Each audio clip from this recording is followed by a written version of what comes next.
चलिए जानते हैं मध्य प्रदेश की 25 बड़ी खबरों को सिर्फ 10 मिनट में। लेकिन उससे पहले वीडियो को लाइक और चैनल को सब्सक्राइब जरूर करें। भोपाल पहुंचते ही रोकी गई आंगनवाड़ी न्याय पदयात्रा। आंगनवाड़ी और आशा कार्यकर्ताओं को सरकारी कर्मचारी का दर्जा दिलाने की मांग को लेकर निकली पदयात्रा को भोपाल पहुंचते ही रोक दिया गया। छात्र नेता रामकुमार नागवंशी के नेतृत्व में करीब 200 किलोमीटर की यात्रा पूरी कर जब कार्यकर्ता राजधानी पहुंचे तो पुलिस ने बरकतुल्ला यूनिवर्सिटी के पास उन्हें रोक दिया। आगे बढ़ने से मना करते हुए सभी को एक होटल के पास बैठा दिया गया। यह पदयात्रा 1 अप्रैल को बैतूल से शुरू हुई थी, जिसका मकसद सरकार तक अपनी मांग पहुंचाना था। प्रदर्शनकारियों का कहना है कि वे शांतिपूर्ण तरीके से अपनी आवाज उठा रहे हैं, लेकिन प्रशासन उन्हें दबाने की कोशिश कर रहा है।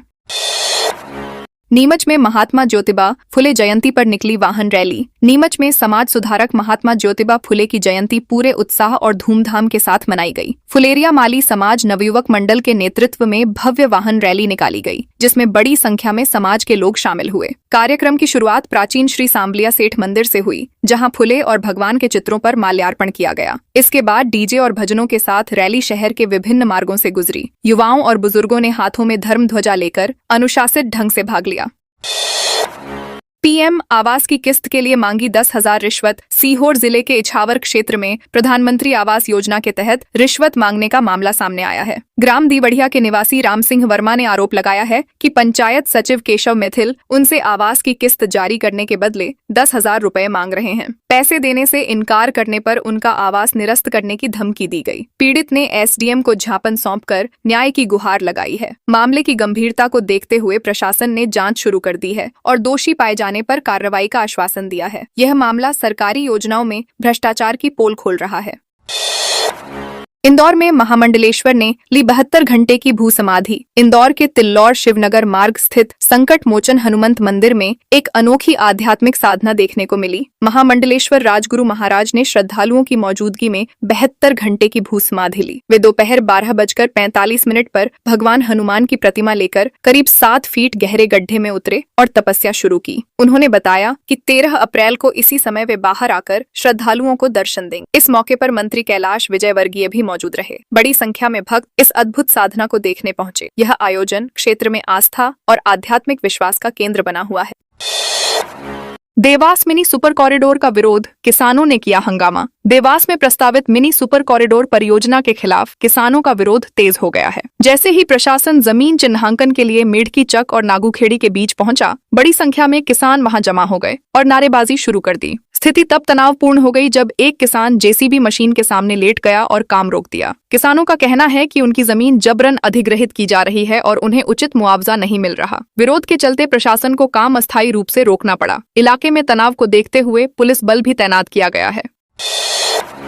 बड़वानी अस्पताल में हंगामा। बड़वानी जिला अस्पताल में एक प्रसूता के इलाज को लेकर परिजनों ने जमकर हंगामा किया। परिजनों ने अस्पताल स्टाफ पर लापरवाही और समय पर उचित इलाज न देने का आरोप लगाया। बताया गया कि महिला का सिजेरियन ऑपरेशन हुआ था, लेकिन बाद में उसकी तबीयत बिगड़ने पर दोबारा ऑपरेशन करना पड़ा। इस दौरान परिजनों को समय पर जानकारी और दस्तावेज नहीं दिए गए। हंगामे की सूचना मिलते ही पुलिस मौके पर पहुंची और स्थिति को नियंत्रित किया। अस्पताल प्रबंधन की ओर से फिलहाल कोई स्पष्ट बयान नहीं आया है, जबकि सिविल सर्जन ने मामले की जानकारी जुटाने की बात कही है। रेत माफियाओं ने गंजाल नदी पर बनाया अवैध पुल। हरदा जिले में रेत माफियाओं ने गंजाल नदी पर अवैध अस्थायी पुल बनाकर प्रशासन को खुली चुनौती दी है। इस पुल के जरिए रोजाना सैकड़ों डंपर अवैध रेत का परिवहन कर रहे हैं। बताया जा रहा है कि माफियाओं ने करीब 50 किलोमीटर का रास्ता बचाने के लिए नदी की धारा रोककर यह पुल तैयार किया है, जो एनजीटी के नियमों का सीधा उल्लंघन है। यह पुल नर्मदापुरम और हरदा जिले को जोड़ता है। मामले के सामने आने के बाद कलेक्टर ने जांच और कार्रवाई का आश्वासन दिया है, लेकिन फिलहाल अवैध खनन का यह खेल जारी है। महर में ट्रेलर ने खड़ी ट्रैक्टर ट्रॉली को मारी टक्कर। महर जिले में एक भीषण सड़क हादसे में 15 लोग घायल हो गए। घटना नेशनल हाईवे 30 पर रिगरा ब्रिज के पास हुई, जहां खड़ी ट्रैक्टर ट्रॉली को पीछे से तेज रफ्तार ट्रेलर ने टक्कर मार दी। ट्रॉली में सवार लोग एक कार्यक्रम से लौट रहे थे और डीजल खत्म होने के कारण वाहन सड़क किनारे खड़ा किया गया था। हादसे के बाद मौके पर अफरा तफरी मच गई और यातायात बाधित हो गया। सूचना मिलते ही डायल 112 पुलिस और एम्बुलेंस मौके पर पहुंची। घायलों को अस्पताल में भर्ती कराया गया है, जहां उनका इलाज जारी है। भिंड में महिला पर गोली चलाने वाला आरोपी गिरफ्तार। भिंड के भीमनगर में महिला पर दिन दहाड़े गोली चलाने वाले आरोपी को पुलिस ने गिरफ्तार कर लिया है। आरोपी मजनू ओझा ने पैसों के विवाद में वारदात को अंजाम दिया था। पीड़िता नीलम जाटव ने शिकायत में बताया कि आरोपी ने पहले गाली गलौज की और फिर जान से मारने की नीयत से गोली चला दी। गंभीर रूप से घायल महिला को इलाज के लिए ग्वालियर रेफर किया गया है। पुलिस ने आरोपी के पास से देशी कट्टा, कारतूस और बाइक जब्त की है। मामले में SC/ST एक्ट सहित विभिन्न धाराओं में केस दर्ज कर आगे की कार्रवाई की जा रही है। शिवपुरी में पुलिस सड़कों पर उतरी। शिवपुरी में कानून व्यवस्था को मजबूत करने के लिए पुलिस ने शुक्रवार रात बड़ा अभियान चलाया। कोतवाली थाना प्रभारी रोहित दुबे के नेतृत्व में पुलिस बल ने बस स्टैंड से माधव चौक तक पैदल फ्लैग मार्च निकाला और सघन चेकिंग अभियान चलाया। इस दौरान पोहरी बस स्टैंड, फतेहपुर चौराहा और सराफा बाजार जैसे संवेदनशील इलाकों में देर रात घूम रहे संदिग्ध लोगों से पूछताछ की गई। खास तौर पर बस स्टैंड क्षेत्र में शराबियों और असामाजिक तत्वों पर नजर रखी गई। भारी पुलिस बल और सायरन की आवाज से शहर में सुरक्षा का माहौल बना, वहीं असामाजिक तत्वों में डर देखने को मिला। सीधी में खेत तालाब निर्माण को लेकर विवाद। सीधी जिले के ग्राम कोस्टा कोठार में खेत तालाब निर्माण को लेकर विवाद गहरा गया है। ग्रामीणों का आरोप है कि मनरेगा के तहत मजदूरों से कराया जाने वाला काम JCB मशीन से रात में कराया जा रहा है। शुक्रवार देर रात करीब 1 बजे शुरू हुए इस काम पर ग्रामीणों ने सवाल उठाए और शनिवार सुबह कलेक्टर विकास मिश्रा से शिकायत की। ग्रामीणों का कहना है कि पहले भी इस योजना में राशि निकाली जा चुकी है, लेकिन काम नहीं हुआ। पूर्व सरपंच रमेश बंसल ने इसे भ्रष्टाचार बताते हुए सरपंच और रोजगार सहायक की मिलीभगत का आरोप लगाया है।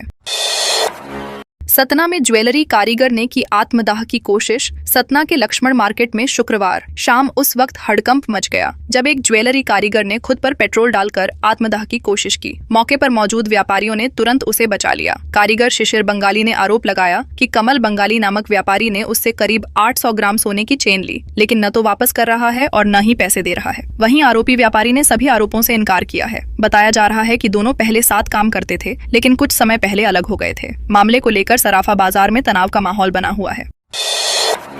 मंदसौर के गांव-गांव पहुंचेंगे उप मुख्यमंत्री देवड़ा। मध्य प्रदेश के उप मुख्यमंत्री जगदीश देवड़ा आज गांव चलो अभियान के तहत मंदसौर जिले के विभिन्न गांवों का दौरा करेंगे। इस दौरान वे ग्रामीण क्षेत्रों में पहुंचकर लोगों से सीधा संवाद करेंगे और उनकी समस्याएं सुनेंगे। अपर कलेक्टर एकता जायसवाल ने जानकारी देते हुए बताया कि यह दौरा पूरी तरह ग्रामीण विकास और जनसंपर्क पर केंद्रित रहेगा। उप मुख्यमंत्री अलग अलग गांवों में जाकर शासन की योजनाओं की समीक्षा करेंगे और लाभार्थियों से फीडबैक भी लेंगे। इस अभियान का उद्देश्य सरकार की योजनाओं को अंतिम व्यक्ति तक पहुंचाना और जमीनी स्तर पर उनकी स्थिति का आकलन करना है। पैथोलॉजी लैब में घुसकर मारपीट तोड़फोड़। कोतवाली थाना क्षेत्र की पुरानी हाउसिंग बोर्ड कॉलोनी में 2 पैथोलॉजी लैब के बीच प्रतिस्पर्धा ने हिंसक रूप ले लिया। साइंटिफिक पैथोलॉजी के कर्मचारियों ने यादव पैथोलॉजी में घुसकर लैब टेक्नीशियन के साथ मारपीट की और दुकान में तोड़फोड़ की। पूरी घटना CCTV कैमरे में कैद हो गई है। बताया जा रहा है कि ज्यादा जांच यादव लैब में जाने से नाराज होकर आरोपी अमन तोमर और अवनीश परमार ने यह वारदात की। पुलिस ने फुटेज के आधार पर मामला दर्ज कर आरोपियों की तलाश शुरू कर दी है। घटना के बाद इलाके में तनाव का माहौल बना हुआ है। धुरंधर फिल्म की अभिनेत्री सारा अर्जुन महाकाल मंदिर पहुंची। फिल्म धुरंधर की अभिनेत्री सारा अर्जुन शनिवार सुबह उज्जैन के महाकाल मंदिर पहुंची, जहां उन्होंने भगवान महाकाल के दर्शन कर आशीर्वाद लिया। उनके साथ उनके माता पिता भी मौजूद थे। सारा ने सुबह 4 बजे भस्म आरती में हिस्सा लिया और करीब 2 घंटे तक पूजा अर्चना की। इस दौरान उन्होंने जय महाकाल के जयकारे लगाए और पूरी श्रद्धा के साथ दर्शन किए। आरती के बाद उन्होंने नंदी जी के कान में अपनी मनोकामना भी कही। मंदिर समिति की ओर से उनका स्वागत किया गया। पहली बार महाकाल दर्शन के लिए पहुंची सारा की भक्तिभाव ने सभी को प्रभावित किया।